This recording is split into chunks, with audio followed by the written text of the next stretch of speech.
Hi everybody. ఇప్పుడు arthritis అంటే అరుగుదల. ఇది మోకాలు ఉండొచ్చు, తుంటి ఏ జాయింట్ అన్నా కార్టిలేజ్ ఉన్నప్పుడు అరుగుదలని ఆర్థరైటిస్ అంటాము. దాంట్లో 2 రకాలు ఉంటాయి. ఒకటి రుమటాయిడ్ అంటే వాతం, కీళ్ళ వాతం. రెండోది ఆస్టియో ఆర్థరైటిస్ అంటే వాడకం వల్ల వచ్చే ఫ్రిక్షన్ తోటి అరిగిపోవటం.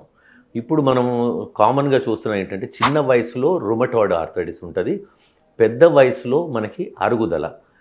పెద్ద వయసు అంటే ఆశ్చర్యం ఏంటంటే కొంతమందికి 40 ఏళ్ళకి ఆస్టియోఆర్థరైటిస్ వస్తుంది. ఎందుకు వస్తుంది? ఊబకాయం మెయిన్గా. That is the commonest. Lack of exercise and putting on weight. ఈ 2 కారణాల వల్ల అక్కడ ఒక మనిషిని తీసుకెళ్లాల్సిన దగ్గర 2 మనుషులు తీసుకెళ్తున్నాం. సో తొందరగా అరిగిపోతుంది.